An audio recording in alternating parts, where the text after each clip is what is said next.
World ബാങ്കിൻ്റെ നേതൃത്വത്തിൽ ഇന്ത്യയും പാകിസ്ഥാനുമായിട്ട് ഏതാണ്ട് 9 വർഷം നടത്തിയ ചർച്ചകൾക്ക് ശേഷമാണ് 1960 സെപ്റ്റംബർ 9 കറാച്ചിയിൽ വെച്ച് അന്നത്തെ ഇന്ത്യയുടെ പ്രധാനമന്ത്രിയായിരുന്ന ജവഹർലാൽ നെഹ്റുവും പാകിസ്ഥാൻ്റെ പ്രസിഡൻ്റായിരുന്ന അയൂബ് ഖാനും ചേർന്ന് ഈ ഒരു ഉടമ്പടിയിൽ ഒപ്പുവെച്ചത്. അതിനെയാണ് ദി ഇൻഡസ് വാട്ടർ ട്രീറ്റി എന്ന് അറിയപ്പെടുന്നു. പഹൽഗ്രാമിൽ നടന്ന ഭീകരാക്രമണത്തിൻ്റെ പശ്ചാത്തലത്തിൽ ഈ കരാർ ഭാരതീയ സർക്കാർ ഇപ്പോൾ താൽക്കാലികമായി മരവിപ്പിച്ചു.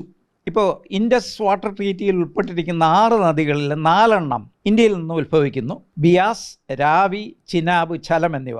സിന്ധുവും സട്ലജും ടിബറ്റിൽ നിന്ന് ഉത്ഭവിക്കുന്നു. എന്നാൽ ഈ 6 നദികളും ഇന്ത്യയിൽ കൂടെ ഒഴുകിയിട്ടാണ് പാകിസ്ഥാൻ്റെ പ്രദേശത്തേക്ക് പോകുന്നതെന്നുള്ളതാണ്. അപ്പോൾ ഇന്ത്യ തടസ്സപ്പെടുത്തിയാൽ പാകിസ്ഥാന് വെള്ളം കിട്ടാത്ത അവസ്ഥ വരും. പാകിസ്ഥാനിലെ GDP അവരുടെ ദേശീയ വരുമാനത്തിൻ്റെ 23% കിട്ടുന്നത് കാർഷിക മേഖലയിൽ നിന്നാണ്. ഈ ഉടമ്പടി മരവിച്ചാൽ അത് പാകിസ്ഥാൻ്റെ സാമ്പത്തിക മേഖലയിൽ വലിയ ഒരു പ്രശ്നം ഉണ്ടാക്കും എന്നുള്ളതാണ്.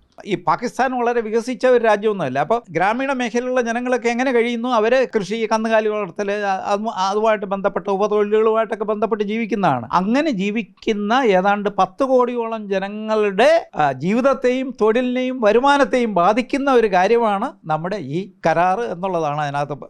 ഇപ്പോൾ ഒരു കരാറിൻ്റെ അടിസ്ഥാനത്തിൽ നമ്മൾ കൊടുത്തുകൊണ്ടിരിക്കുന്ന ആ കരാർ വേണ്ടാന്ന് വെച്ച് കഴിഞ്ഞാൽ ഈ വെള്ളം വേറെ മാർഗം വഴിച്ച് ഇന്ത്യയുടെ മറ്റു പ്രദേശങ്ങളിലേക്ക് തിരിച്ചുവിടാനൊന്നും വലിയ വിഷമമൊന്നുമില്ല.